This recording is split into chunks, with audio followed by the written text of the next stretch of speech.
While nonprofit organizations are paving part of the road to rescue, they're stepping up to help others make ends meet, even as they struggle to do the same. With us today, Mary Crawford, who coordinates the Cincinnati chapter of Dress for Success.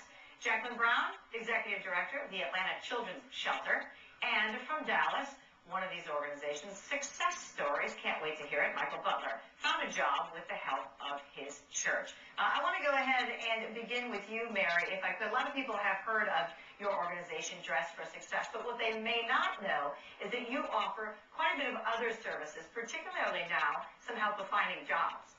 That is correct. We offer a monthly job retention program as well as a weekly job readiness program. Are people coming to you for that? Are they aware of it? And how has your clientele changed during these tough times right now? What we're doing with our clients, especially on the retention piece, we're trying to help them and give them support as far as housing, financial literacy, written and unwritten rules of the workplace. Because what we're seeing is, you know, people are losing their homes. They need an exit strategy for how to downsize into maybe a smaller apartment, as well as getting their credit together so that they can get into decent housing. Yeah. All right. Well, very good. And Jacqueline, the Atlanta Children's Shelter offers employment counseling as well, and child care, which can be a godsend to a lot of people. Tell us a little bit more about those programs. Absolutely.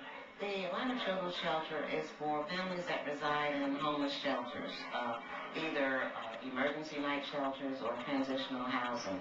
And during the day, while the parents are looking for jobs or looking for housing, they have free child care, which is really a prohibitive cost to families with low incomes.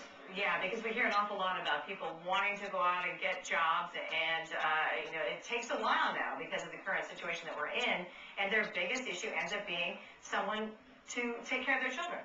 Absolutely. And we serve children from 1 month, which is unusual for your traditional child care centers, to 5 years. And this is very important. You can imagine how it will slow down a parent looking for employment, dragging around a 2-month-old or a 3-year-old. Yeah, absolutely. All right. Well, Michael, I know that your church, you actually went to one of these job fairs, if you will, and we've been talking a lot about what the nonprofits have to offer everybody. You went to church and you said, hey, I need to network. And what happened? Tell us your story. Yeah, thank you, Heidi. A classic story of going to church to get a job. It's actually not the church I attend, so it's a program that Gateway Church in South Lake offers. It's open to the public. It's a 6-week program, so you can jump in at any week.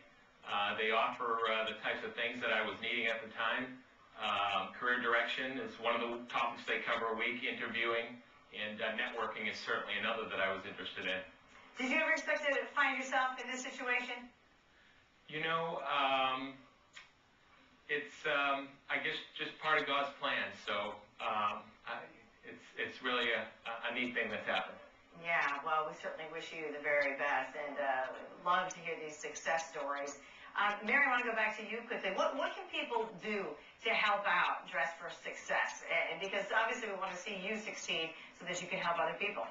Yes, we're always looking for experts in the field of human resources, as well as employers who's willing to work with a hard-to-serve population.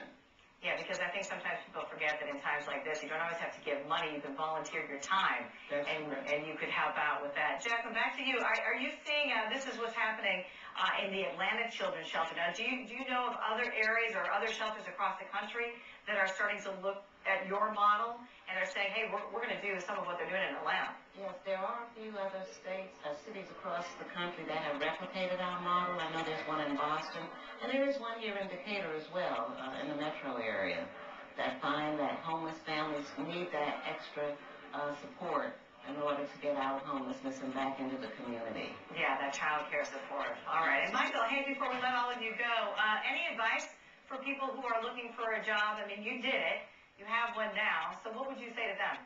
Well, I just encourage them to establish a plan. And if it's contacting a local nonprofit or church organization that can help them to direct their next steps, you know, I tell my kids there's 3 type people in the world: those that make things happen, those that watch things happen, and those that don't know what's happening. So be part of that first group. Yeah, all right. Well, very very good. And we're looking at a picture of your family right there. I'm sure they're very proud of you for sticking it out and doing that networking that we have heard so many times is just critically important for all of us.